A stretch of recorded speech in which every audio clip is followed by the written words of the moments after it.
인간과 인간의 만남은 참으로 소중하면서도 신비롭습니다. 사람이 사람을 잘못 만나 인생을 망쳐버리는 경우가 있는가 하면 만남을 통하여서 전혀 새로운 사람이 되기도 합니다. 그래서 만남의 중요성은 아무리 강조를 해도 결코 지나침이 없을 것입니다. 그러나 인간의 만남이 전혀 새로운 삶의 발판이 되기 위해서는 그 만남은 반드시 인격적인 만남, 인격적인 사귐이어야 한다 하는 것입니다.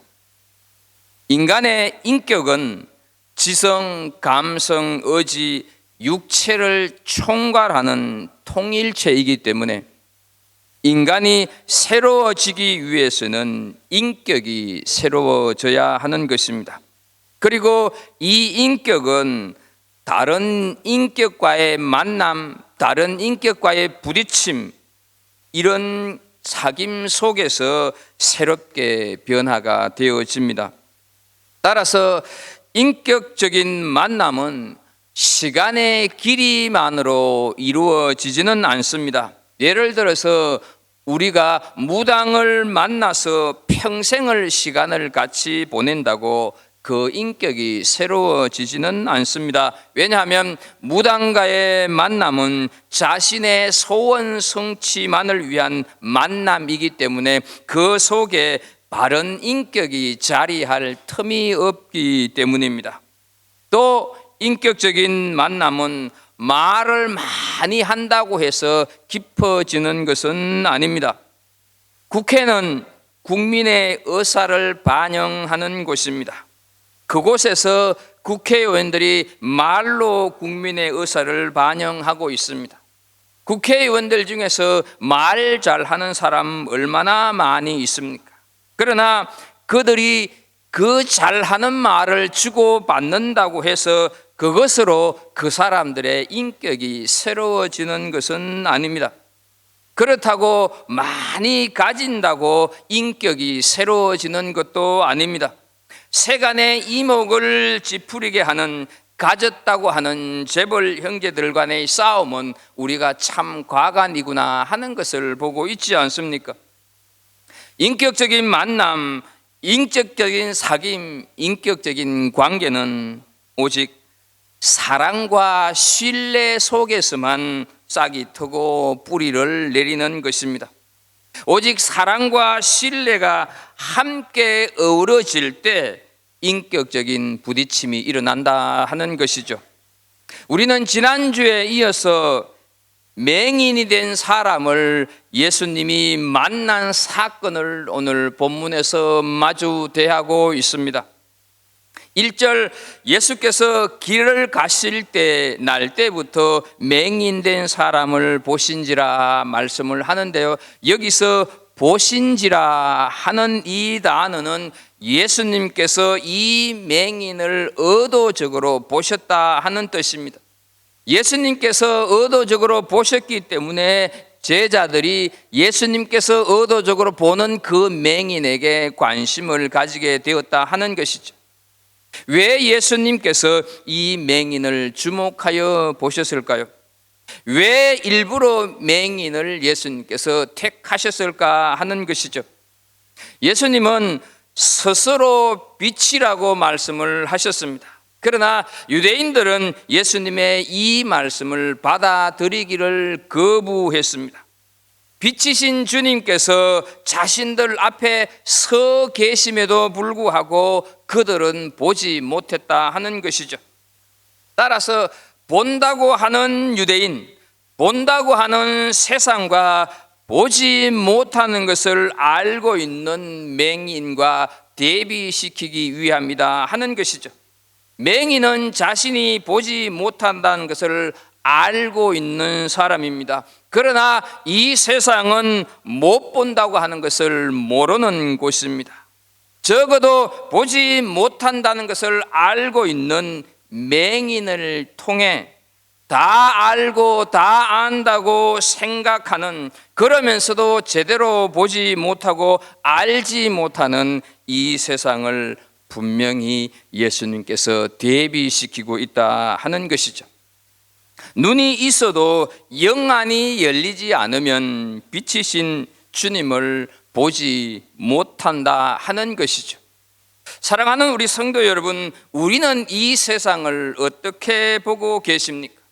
우리는 이 세상에 무엇을 보고 계십니까?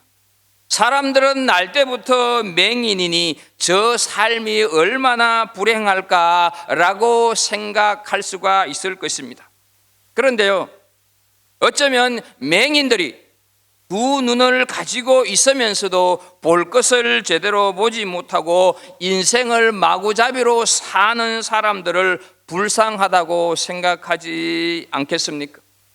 우리는 팔, 다리가 온전하기 때문에 팔이나 다리 한쪽 없는 사람을 보면 불행할 것이라고 하는 선입견을 가지고 있습니다.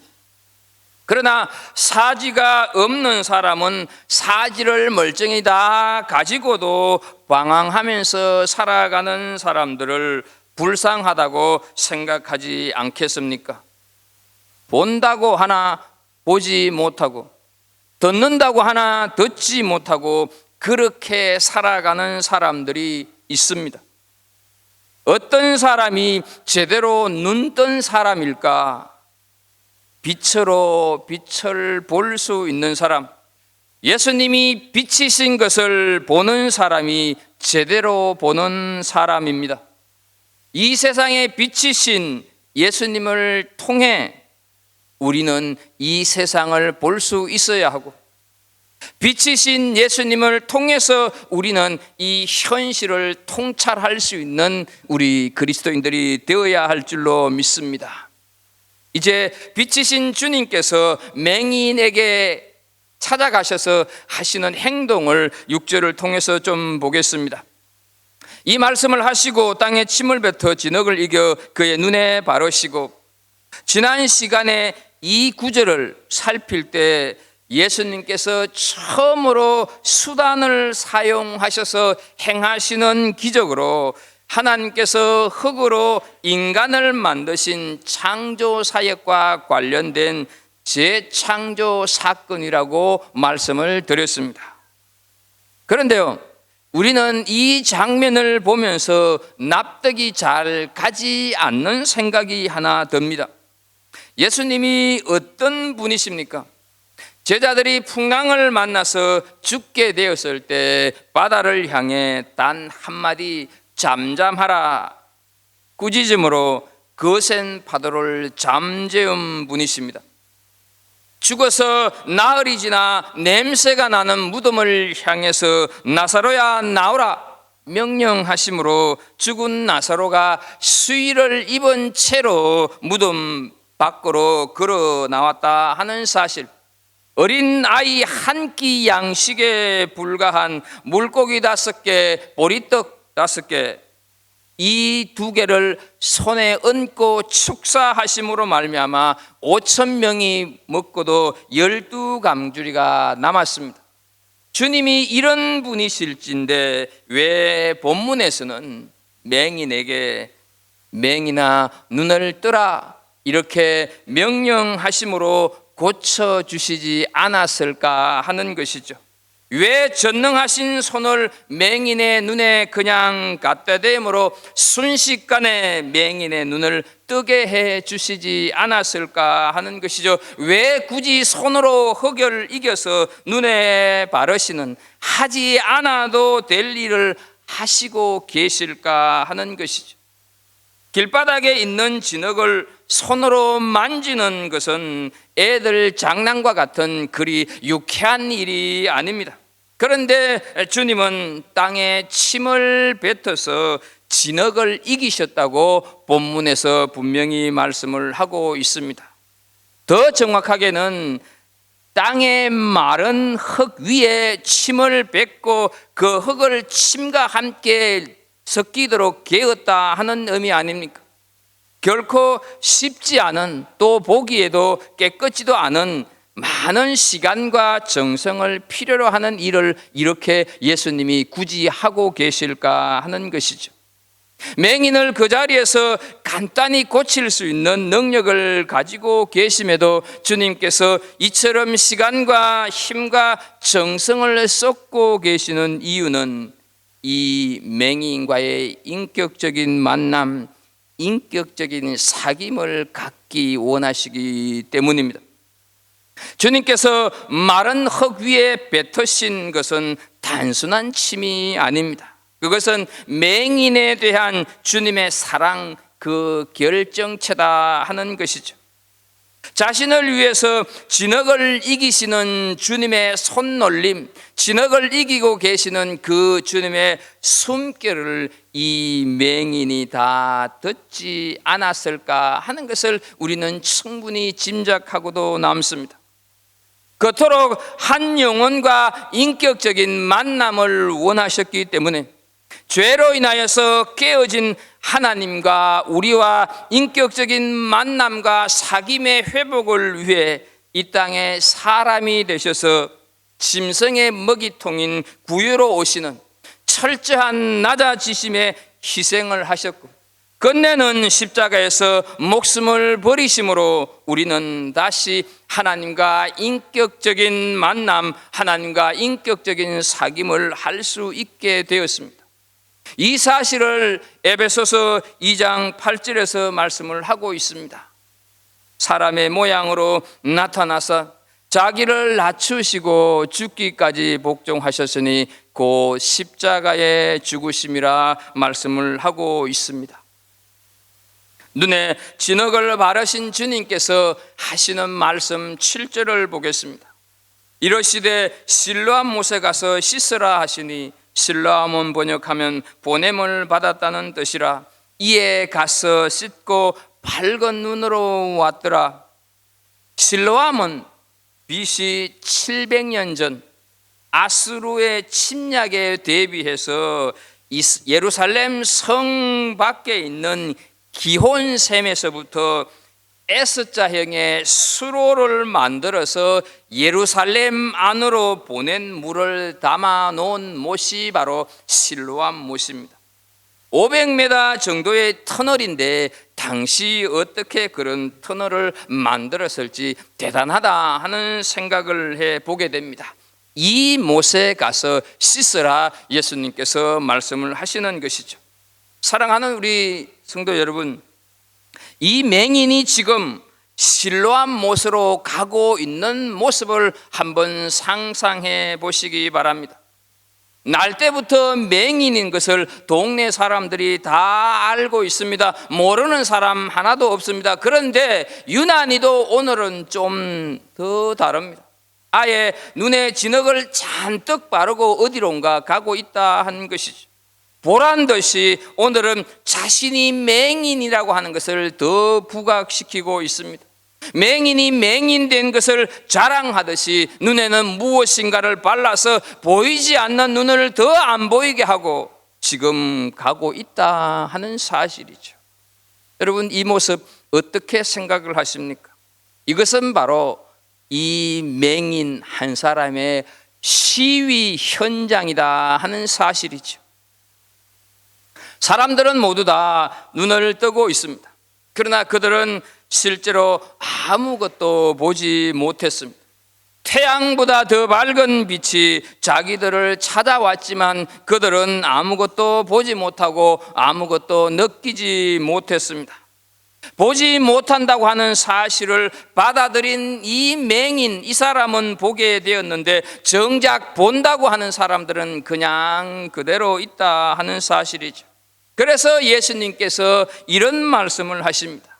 요한복음 9장 41절 말씀을 보게 되면 예수께서 이러시되 너희가 맹인이 되었더라면 죄가 없었으려니와 본다고 하니 너희 죄가 그대로 있느니라 말씀을 합니다. 너희가 차라리 소경이었더라면 이 사람처럼 눈에 진흙을 바르고 실로암 못가에 가서 씻으면 될 텐데 너희들은 본다고 하니까 그것이 더 문제다 하는 것이죠. 그들은 본다고 하면서도 자신들이 보지 못하는 것을 전혀 인정하지 않고 있는 것이 문제였다 하는 것이죠. 지금 예수님께서 이 맹인의 퍼포먼스를 통해서 진실로 보기를 원하는 자들을 지금 초청하고 계시는 것입니다. 만약 그들이 진리를 보지 못하는 맹인이라고 하는 것을 인정하였더라면 진리의 빛이 그들에게 빛이었을 거다 하는 것이죠. 오늘을 살아가는 우리들에게 가장 무서운 것은 돈이 부족한 것이 아닙니다. 비즈니스가 망한 것이 아닙니다. 내가 병에 걸린 것이 아닙니다. 가장 무서운 것은 우리 마음에 자리 잡은, 우리 마음에 내 자신도 모르게 자리 잡은 불신앙이다 하는 것이죠. 하나님에 대한 불신이 오늘날 우리에게 가장 무서운 독소다 하는 것이죠. 사람에 대한 무서운 분노가 우리 안에 자리 잡고 있을 수가 있습니다. 이것들이 우리 하나님으로부터 우리에게 내려오는 은혜를 다 막아버리고 있다고 하는 사실 기억하십니까? 그래서 하나님께서 우리에게 아무리 좋은 것을 주셔도 이런 것들이 다 빼앗아가고 만다 하는 것이죠. 예수님께서는 오늘 우리들에게 그것을 인정하라고 말씀을 하시는 것입니다. 눈에 흙을 발라서 자신이 맹인이라고 하는 것을 나타내라 말씀을 하시는 것입니다. 입이 깨끗이 못한 자는 입에 진흙을 바르고 마음이 더러운 자는 가슴에 흙을 바르고 물질에 약한 자는 이마에 돈을 붙이는 자기 속에 자리 잡고 있는 더러운 죄들을 드러내라 이렇게 말씀을 하고 계시는 것이죠.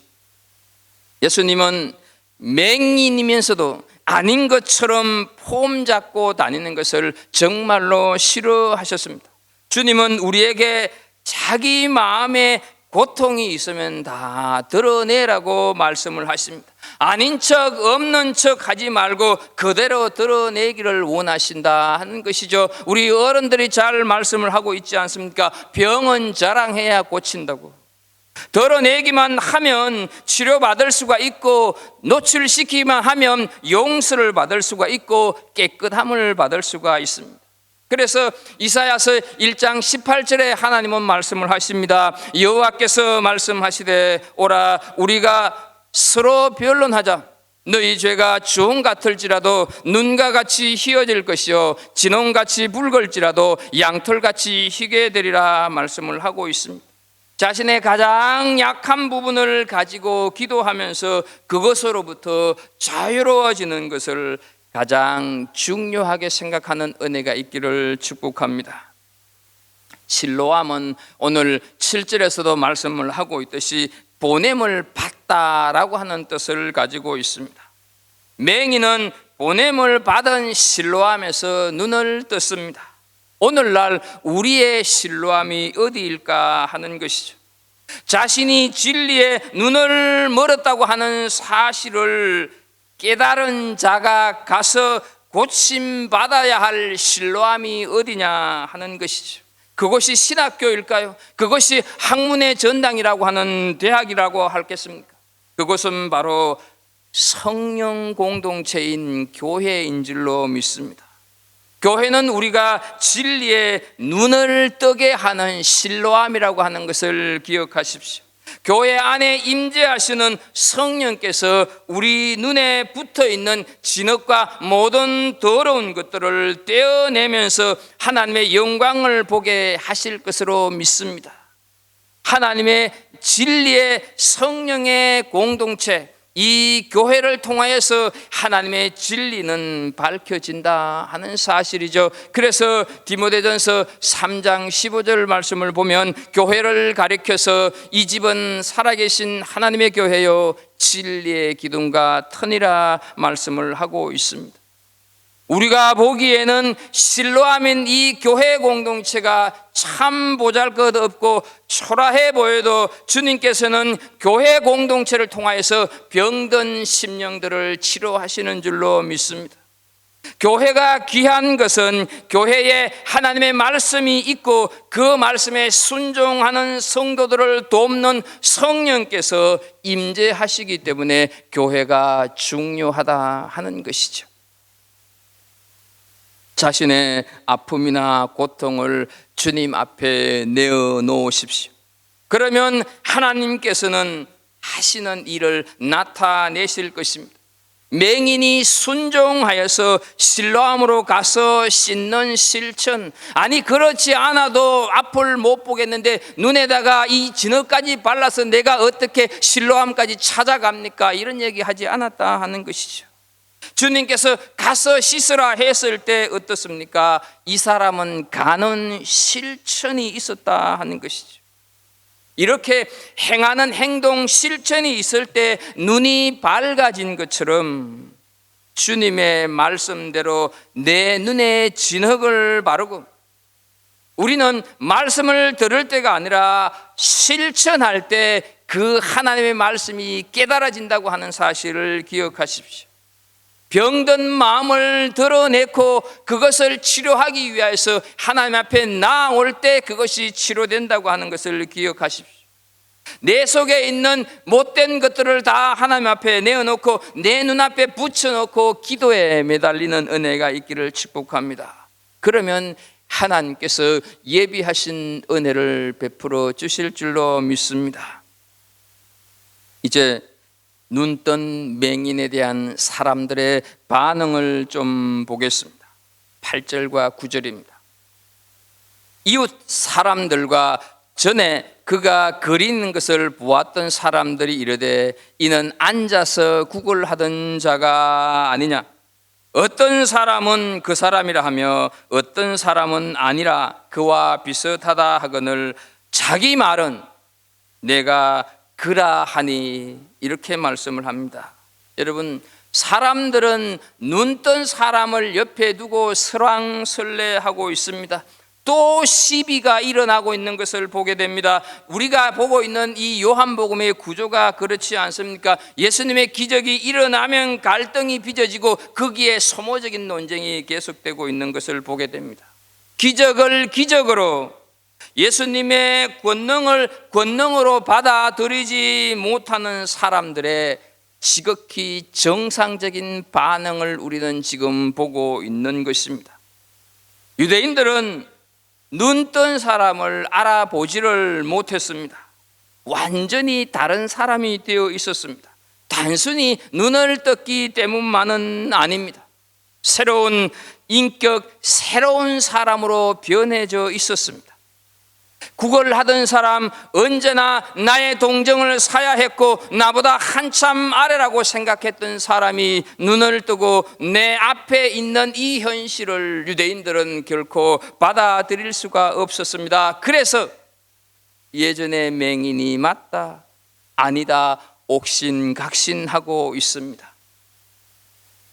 사랑하는 우리 성도 여러분, 평생을 불행 속에 살던 사람이 눈을 뜬 것은 정말로 잘된 일 아닙니까? 얼마나 이게 기뻐할 놀라운 사실입니까? 기뻐해서 축복을 해주면 좋을 텐데 그 사람이 맞네 아니네 정말로 무정한 모습을 보여주고 있는 현실입니다. 맹인의 회복을 기뻐하지 않는 사람들. 그런데요 여러분, 이게 우리가 살아가고 있는 이 세상의 모습은 아닐까요? 누구에게 생명의 사건, 아름다운 일이 벌어졌을 때 흔쾌히 축복하고 기뻐해 줄 수 있는 사람이 얼마나 있느냐 하는 것이죠. 그래서 우리는 우리를 쓸쓸하게 만드는 것을 보게 됩니다. 지금 맹인을 바라보고 있는 사람들이 바로 오늘날 세상을 우리들에게 그대로 조명해 주고 있다 하는 생각입니다. 마가복음 5장 17절 말씀에 이런 말씀이 있습니다. 그들이 예수께 그 지방에서 떠나시기를 간구하더라. 예수님께서 귀신 들린 한 인생을 불쌍히 여기시고 그 귀신을 돼지떼에게로 들어가게 하시자 귀신 들린 돼지들이 다 바닷가로 들어가서 몰살을 하고 말았습니다. 이에 돼지의 주인들이 예수님을 향해서 제발 우리 동네에서 좀 나가라 이렇게 얘기를 하고 있는 것이죠. 다른 돼지들 또 몰살할까 봐 두려워서 그렇게 예수님 보고 나가라고 하는 것이죠. 여러분, 한 생명이 구원을 받았습니다. 쇠사슬에 묶여서 괴성을 지르며 짐승처럼 살던 사람이 제정신으로 돌아온 것에 대해서 기뻐하고 즐거워하기보다는 내 재산 손해 보았다고 예수님 보고 나가라고 하는 것이죠. 예수님이 떠나가면 그들이 살 수 있다고 생각을 하십니까? 그런데 여러분, 이게 오늘날도 그렇지 않느냐 하는 것이죠. 사람이야 죽든 말든 관심이 없고 내게 손해가 되느냐, 내게 유익이 되느냐, 여기에만 관심이 있는 것이죠. 그런데 우리 그리스도인들이라고 예외일까 하는 것이죠. 물질이 인간성을 말살시키고 물질이 생명보다 우선되는 세상은 결코 구제불능입니다. 자신을 두고 다투는 모습을 보다 못한 이 눈뜬 사람이 말합니다. 딱 두 단어 하지 않습니까? 내가 그라 딱 두 말을 하고 있습니다. 그러나 이 짧은 한마디는 100마디보다 더 의미심장했다 하는 것이죠. 내가 바로 그 초라한 맹인이었다, 내가 바로 구걸하던 그 거지였다, 이렇게 얘기를 하는 것이죠. 그런데요, 참 흥미로운 것은 이 내가 그라 하는 헬라어 단어가 미완료 시제로 쓰였다 하는 사실입니다. 미완료 시제라고 하는 것은 이 사람이 그 말을 반복적으로 했다 하는 것을 의미하는 것입니다. 아직도 행동이 완료된 것이 아니다 하는 것이죠. 나예요, 난데, 나라니까요, 이런 얘기를 지금 이 사람이 하고 있는 것이죠. 사람들은 나라고 하는데도, 여기 바로 내가 그 사람이에요 이렇게 하는데도 들을 생각조차 없고 무시하고 인정하고 싶지 않은 것입니다. 왜 유대인들이 이랬을까? 그것은 다른 것이 아니죠. 이 사람이 눈을 떴다고 하는 순간 어때요? 예수님께서 하나님으로부터 보내심을 받은 자라고 하는 사실을 저들이 받아들여야 했기 때문에 그게 싫은 것이죠. 그래서 눈뜬 사람이 나라고 하는데 당신들 도대체 왜 그러세요? 라고 말을 하지만 이들은 애써 외면하고 있다 하는 것입니다. 자꾸 나라고, 여기 바로 그 사람이 나라고 이렇게 얘기를 하니까 유대인들이 남들 이목도 있고 해서 마지못해서 하는 말이 10절입니다. 10절을 보면 그들이 묻되 그러면 내 눈이 어떻게 뜨느냐? 납득할 수 없는 일이 일어났습니다. 합리적인 이성이 작동되지 않는 현실 앞에서 그들이 또다시 하는 질문, 너 그러면 어떻게 떠드느냐? 이렇게 질문을 하는 것이죠. 자, 그런데 여러분, 우리는 이 사람들의 처음 질문이 무엇이었습니까? 지난주에 우리가 살핀 대로 이 사람들의 처음 질문은 왜라고 하는 질문이었습니다. 왜 이 사람이 맹인으로 태어났습니까? 이것이 처음 질문이었는데 이제 그 변화된 것을 받아들일 생각이 없으니까, 눈뜬 사람이 있는 그 사람을 받아들일 생각이 없으니까 어떻습니까? 그 다음에 너 그러면 어떻게 해서 눈을 떠졌니? 왜에서 어떻게로 질문이 다시 바뀌고 있는 것을 보게 됩니다. 이 사람이 드디어 대답을 합니다. 11절을 보면 대답하되 예수라 하는 그 사람이 진흙을 이겨 내 눈에 바르고 나더러 실로암에 가서 씻으라 하기에 가서 씻었더니 보게 되었더라. 여러분, 이 말은요, 주님께서 나를 인격적으로 찾아오시고 만나 주셨는데 내가 거기에 반응을 했더니 나를 이렇게 새롭게 해 주었습니다 하는 의미가 담겨져 있는 말입니다. 그는 태어나서 맹인으로 거지로 살아서 배운 적도 없습니다. 남 앞에서 제대로 말할 기회조차 갖지 못했던 사람이었습니다. 그런데 그는 분명히 예수라 하는 그 사람, 이렇게 하여서 자신이 눈을 뜨게 한 사람, 그 예수 그리스도를 그대로 신뢰하고 있는 것을 보게 됩니다. 물론 예수라 하는 그 사람, 이 표현이 아직 예수님에 대한 온전한 표현은 아닐지라도 지난 시간에 우리가 살핀 대로 이 사람은 육신의 눈이 떠지면 물론이거니와 점점 영의 눈이 떠져서 예수에 대한 자기 고백을, 그 다음에는 선지자, 그 다음엔 그리스도, 그 다음에는 주라고 예수님의 호칭, 예수님을 부르는 호칭이 변화되어 가고 있는 것을 13절부터 이 9장을 살피면 우리가 알 수가 있습니다. 예수님과의 인격적인 만남이 그 사람을 변화시켜 주었다 하는 것이죠. 본문 속에는 많은 사람이 등장을 합니다. 그러나 주님과 인격적인 만남을 이룬 사람은 딱 한 사람, 이 눈뜬 사람, 이 사람뿐입니다. 그가 맹인이 아니었다면 그 역시 다른 사람들처럼 두 눈을 뜨고서도 예수님을 구경꾼으로 만족하고 말았을 것입니다. 태어날 때부터 맹인이었다고 하는 것은 참으로 큰 아픔이고 고통으로 다가오는 것이 사실입니다. 그러나 그것이야말로 주님의 사랑을 체험하고 주님을 인격적으로 만나게 되는 기적적인 은총이었습니다.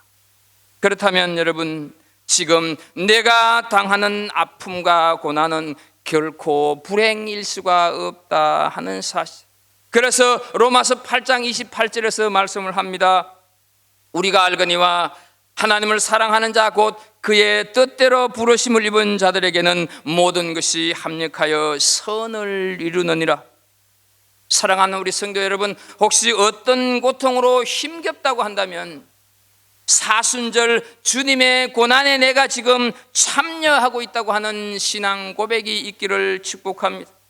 혹시 캄캄한 어둠 속에 직면했다고 한다면 이 눈뜬 사람을 기억하셔서 주님을 더 크게 더 인격적으로 만나는 기회로 삼는 은혜가 있기를 축복합니다. 이 사람은 내가 그라 주저없이 말하고 있습니다. 이 말 속에는 나는 맹인이었고 남의 동정을 받았던 불쌍한 사람, 불행한 인생을 살아가던 사람이었다고 하는 자기 실존과 함께, 그런데 이제는 아니다 하는 것이죠. 지금은 내가 다른 사람이 되었고 지금은 내가 새로운 인생을 산다 하는 뜻이 담겨져 있습니다. 사랑하는 우리 갈보리 성도 여러분, 내가 그라 말하는 이 사람, 바로 이 사람이 우리 자신은 아닐까요? 1960년대 말 70년대 초 먹을 것이 변변치 못됐던 그 12월 성탄절 어느 무렵 교회를 가면 떡을 준다고 하는 그 말에 교회를 찾아가셔서 그때 예수님께서 제게 빛으로 다가오셨습니다. 그러면서 지금까지 여기에 있게 하셨습니다. 우리들 가운데서도 어느 날 어느 순간 나도 모르게 찾아온 그 빛이신 예수 그리스도로 인하여서 여기에 있는 분 많이 있지 않겠습니까? 제 가운데 살았던 우리, 세상을 쫓아서 방탕하게 살았던 나, 그런데 어느 순간 주님께서 주목하여 보셨습니다. 주목받을 만한 근거 아무것도 없는데 무조건적인 은혜로 주님이 나를 찾아오셨고 만나 주셨습니다. 그리고 보혈로 씻어 주셨습니다. 본다고는 하지만 보지 못하는 세상의 빛이신 예수 그리스도를 통해서 세상을 보게 하는 진리의 삶을 우리로 하여금 살아가게 하고 계시지 않습니까? 우리는 오늘 이 눈뜬 사람이 내가 그라 하는 믿음의 고백과 함께 나는 하나님으로부터 부르심을 받은 자다 하는 것을 기억하면서 부르심을 받은 자답게 살아가야 할 줄로 믿습니다. 이제는 더 이상 내가 죄에 갇힌 불행한 사람이 아닙니다. 과거에서 해방된 소중한 인생을 살아가야 할 사람들입니다. 어둠 속에 살아가고 있는 사람들에게 그 삶이 얼마나 존엄한지, 아픔과 환난이 찾아와도 내 삶이 얼마나 귀하고 소중한지, 내가 이 땅을 살아가면서 하나님의 자녀로 살아간다고 하는 것이 얼마나 감격스러운지, 그것을 일깨우는 일상을 우리가 살아가야 한다 하는 것이죠. 내가 그라고 하는 이 신앙 고백을 가지고 나는 비록 그렇게 특출한 내 모습은 아니지만 그래도 하루하루 승리의 삶을 살아가는 이 한 주간, 이 사순절이 되기를 주 예수 그리스도 이름으로 축복합니다. 하나님 아버지,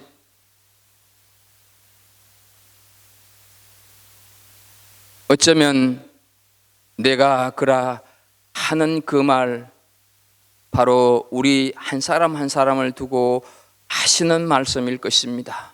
우리는 그것을 믿습니다. 주님, 세상에서 방황하고 참으로 죄악 가운데 살았던 우리들을 빛이신 주님 어느 순간에 내게 다가오셔서 빛으로 인도하시고 그래서 여기까지 살아오게 하신 것 감사합니다. 하나님, 이 땅을 살아가면서 우리의 아픔, 우리의 여러 가지 고통, 고난이 있지만 그 모든 것 다 하나님 앞에 내어놓으면서 하나님이 그 모든 고통과 아픔들을 치료해 주실 것을 믿으면서 여전히 우리 주변에 어둠 속에 갇혀있고 죄악 가운데 살아가는 사람들을 향해서 그렇게 사는 삶이 아니라고, 빛이신 예수 그리스도와 더불어서 빛으로 살아가야 한다고 하는 사실을 도전해주고 깨닫게 해주는 그런 삶을 살아가는 우리 갈보리 식구들 다 되게 하여 주옵소서. 예수님의 이름으로 기도합나이다. 아멘.